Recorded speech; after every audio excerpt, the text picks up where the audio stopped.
അപ്പോൾ ഇന്ന് ട്രിപ്പിൻ്റെ രണ്ടാമത്തെ ദിവസമാണ്. നമ്മുടെ റിസോർട്ടിലത്തെ മോർണിംഗ് വ്യൂ ആണ് കേട്ടോ ഈ കാണുന്നത്. നമ്മൾ നേരത്തെ തന്നെ നീറ്റ് ഫ്രഷൊക്കെ ആയി ബ്രേക്ക്ഫാസ്റ്റ് എല്ലാം കോംപ്ലിമെൻ്ററി ആയിരുന്നു കേട്ടോ. പക്ഷെ ഞാൻ അത് എടുക്കാൻ മറന്നുപോയേ. പിന്നെ അവിടെ നിന്ന് നമ്മൾ ചെക്കൗട്ടൊക്കെ ചെയ്തു. പിന്നെ അവിടുന്ന് നേരെ വിട്ടത് അതിരപ്പള്ളിക്കായിരുന്നു കേട്ടോ. പക്ഷെ അവിടെ എത്തിയപ്പോഴാണ് കേട്ടോ ഞാൻ ആ സത്യം അറിഞ്ഞത്. അത്യാവശ്യം നടക്കാനുണ്ടായിരുന്നേ വെള്ളച്ചാട്ടത്തിൻ്റെ അടുത്തോട്ട്. പക്ഷെ നമ്മുടെ പോരാളികൾക്ക് ഇതൊന്നും ഒരു പ്രശ്നമല്ലായിരുന്നു കേട്ടോ. അവർ നമ്മളെക്കാളും ഉഷാറായിട്ട് നടക്കുന്നുണ്ടായിരുന്നേ. പക്ഷെ ഞാൻ ആലോചിച്ചത് ഇതൊന്നുമല്ല കേട്ടോ. ഇപ്പം നമ്മൾ ഇറങ്ങണ വഴിയെല്ലാം തിരിച്ചു കയറണ്ടേന്ന് ആലോചിച്ചിട്ടായിരുന്നു എൻ്റെ ടെൻഷൻ.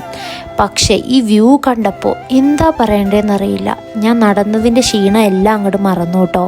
പിന്നെ അവിടുന്ന് ഫോട്ടോസും വീഡിയോസും ഒക്കെ എല്ലാം എടുത്തിട്ട് നമ്മൾ അവിടെ നിന്ന് ഇറങ്ങിയേ. പിന്നെ നമ്മൾ എഗെയിൻ പാട്ടും കച്ചേരി എല്ലാം തുടങ്ങിയേ.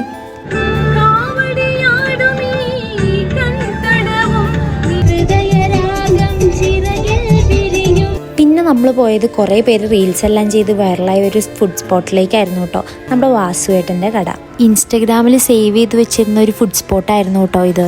ഞങ്ങൾ പോയ ടൈമിൽ നല്ല തിരക്കായിരുന്നു കേട്ടോ. കുറച്ച് പേര് മീൽസ് പറഞ്ഞു, കുറച്ച് പേര് ബിരിയാണി പറഞ്ഞു കേട്ടോ. ഞാൻ പറഞ്ഞത് ബിരിയാണി ആയിരുന്നേ. അവിടുത്തെ സ്പെഷ്യൽ അങ്കമാലി മാങ്ങാക്കറിയും പോർക്ക് ഫ്രൈയും ആയിരുന്നു.